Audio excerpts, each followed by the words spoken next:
Well, good afternoon, everyone, and welcome back to MODUS Darts. Here we are, another session of A Night at the Darts is almost upon us, and here we are with Paul Nicholson to have a look back at yesterday and preview tonight's action.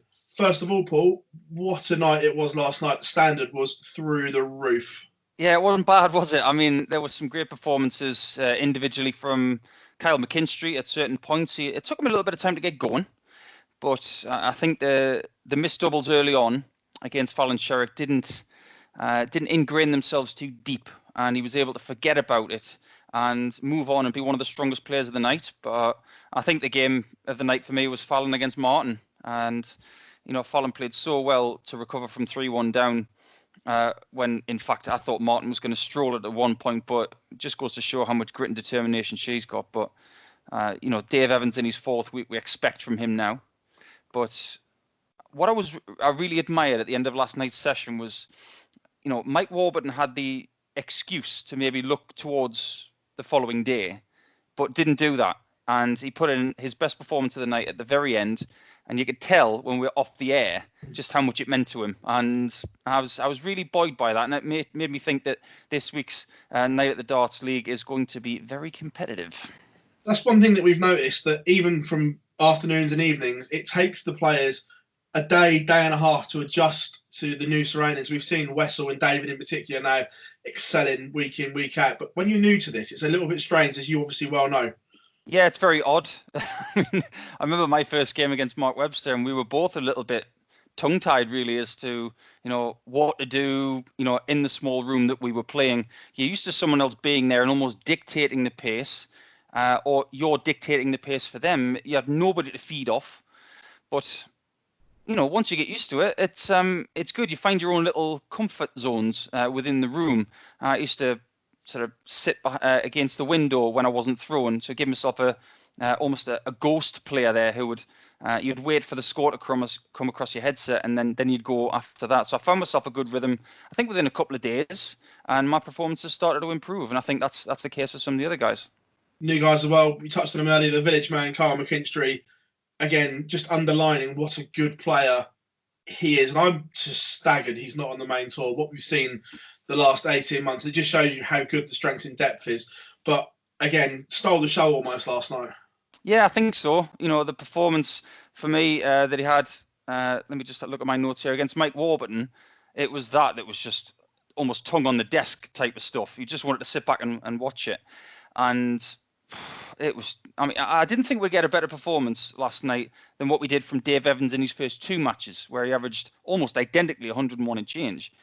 But that McKinstry performance was about as close to perfect as you can really expect from someone at his standard. I mean, we probably expect that from the likes of Gary Anderson and Michael Van Gerwen and Peter Wright all the time.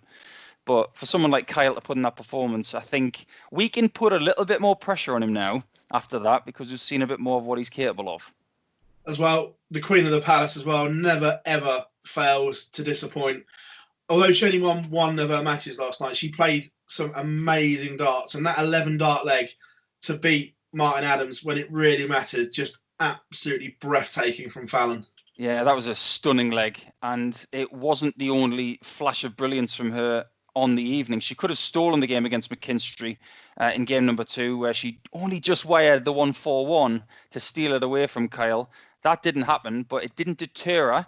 She had a little dog barking in the background, which she said she was struggling with a little bit. But I'm sure she'll get someone to look after her tonight. But yeah, the game against Martin was fabulous, and it was such lovely sportsmanship between the two of them at the end of that game. I thoroughly enjoyed all 9 legs. Looking ahead, it should be an absolute belter of a night this evening, shouldn't it? Obviously, Wessel returns, someone again that has gone under the radar to start with. Not many people knew who Wessel Nyman would have been, but they certainly do now. I think they know more about Wessel now than they did before, if they knew anything at all.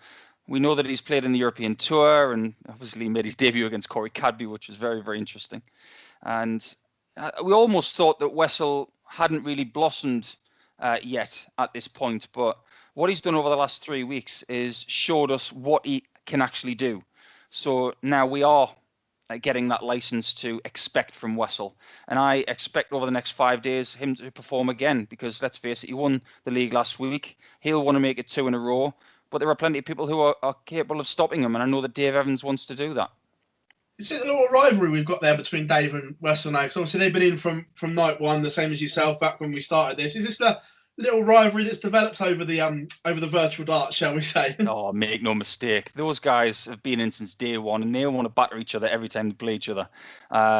Wessel's really, really difficult to beat. He's hard to crack. He doesn't give you a lot in the audible sense. I was talking to someone earlier about how can you gauge how your opponent's feeling, and all you can do is gauge what they say and how they say it.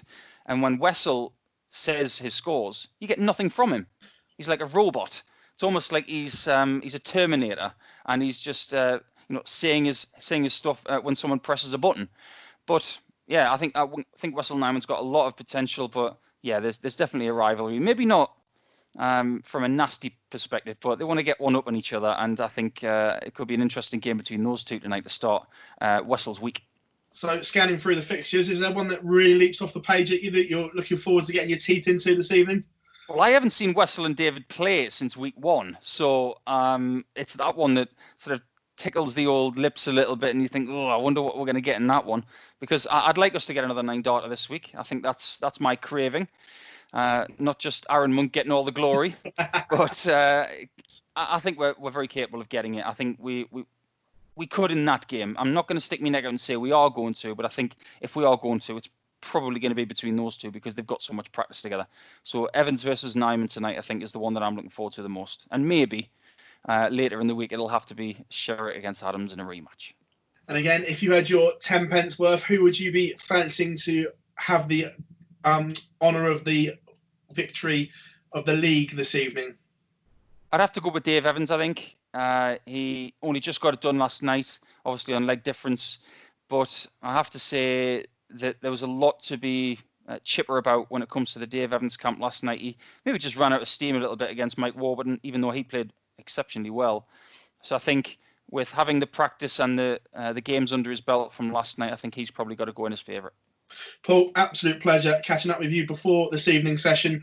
Remember, everyone, we will be live on Dartshot TV, the Modus YouTube channel, or your favourite bookmaker site, whichever you're watching on. Play gets underway at 6 p.m. and Paul will be calling all the action for you here at Modus Darts. Thanks very much, everyone.